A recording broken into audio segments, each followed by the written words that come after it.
क्या कहना है इस बार लोकसभा चुनाव को लेकर के?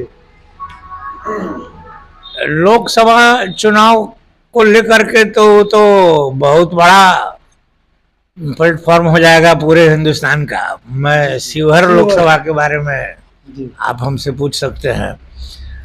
शिवहर लोकसभा क्षेत्र में आपको एक ऐसे उम्मीदवार की जरूरत थी जो पढ़ा लिखा विद्वान भी हो, समझदार भी हो, जो विकास में रुचि भी रखता हो और आम लोगों में घुल मिल जाने वाला हो।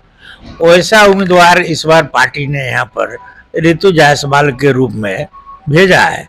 रितु जायसवाल कैंडिडेट बनकर ही आई हैं, तभी से यहाँ के लोग उनको नहीं जान रहे हैं। रितु जायसवाल जब परिहार में मुखिया थी अपने यहाँ पंचायत में, उस समय ही यहाँ के लोग लगभग सारे लोग उनको जानते थे कि रितु जायसवाल कोई महिला मुखिया है जो जिसने क्षेत्र में इतना काम किया है और उसको उपराष्ट्रपति से लेकर और भिन्न भिन्न संस्थाओं द्वारा बहुत ज्यादा पुरस्कृत किया गया है।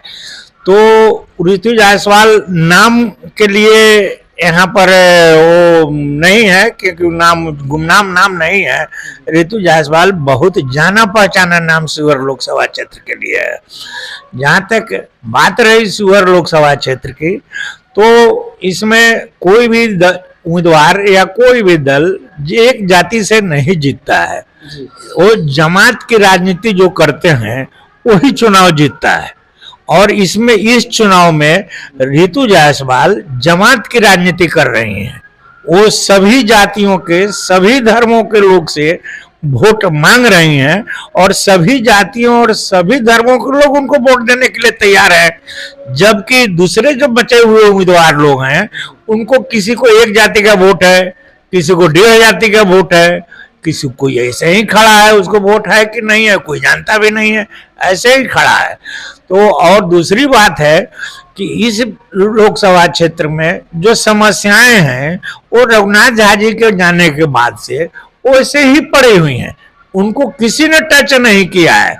और तो वो उम्मीद है कि रितु जायसवाल जैसी विदुषी और कर्मठ महिला उन समस्याओं को टच करेगी और उससे इस क्षेत्र के लोगों को मुक्ति दिलाएगी। खास करके रीगा चीनी मिल, जिससे कि इस क्षेत्र के हजारों किसान लाभान्वित होते थे और वो बंद पड़ी हुई है 2 वर्षों से। हजारों किसान सड़क पर आ गए, उनका पैसा भी डुबा दिया और उल्टे चीनी मिल ने बैंक का कर्जा भी लदवा दिया, जो कि वो बेचारे किसान परेशान हैं। दूसरा है कि कुछ पुल है, खोड़ी पाकर पुल है, जिसका डिमांड बहुत बरसों से लोग कर रहे हैं। एक आदमी तो संजय जी मेरे मित्र हैं, वो दाढ़ी बना के रामदेव की तरह हो गए, लेकिन वो आज तक उसका सभी लोगों ने आश्वासन दिया, कुछ नहीं हुआ। रेल का हाल वही है। तो ये जो पढ़ा लिखा विकसित दिमाग का व्यक्ति होगा वो इन सारी चीजों को टच करेगा। और वो मुझे पूरी उम्मीद है कि चुनाव के बाद भी रितु जायसवाल एक पढ़ी लिखी और बाहर रहने, शहर में रहने, पति के साथ रहने या बाहर रहने से उनका दिमाग ज्यादा विकसित है। वो चुनाव के बाद भी जात पात की राजनीति नहीं करेंगी, वो विकास की राजनीति करेंगी, वो सबों की बात सुनेंगी, ऐसा इस क्षेत्र के लोगों को भरोसा है। इसलिए वो सारे लोग अंदर ही अंदर मन बना चुके हैं कि इस बार रितु जायसवाल को जितवाकर भेज देना है, बिना किसी भेदभाव के उसको भेज देना है।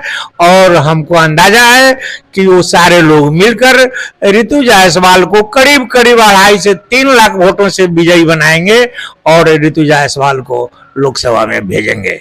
जी, तो चलिए बहुत बहुत धन्यवाद सर। सर का कहना था कि जो शिवहर में 30 वर्ष बने हुए हो जाने के बाद भी कहीं ना कहीं बिहार के सबसे पिछड़े जिला में आता है और एक ऐसे प्रतिनिधित्व नेतृत्वकर्ता की तलाश थी जो कि शिवहर को आगे की विकसित की ओर ले जाए।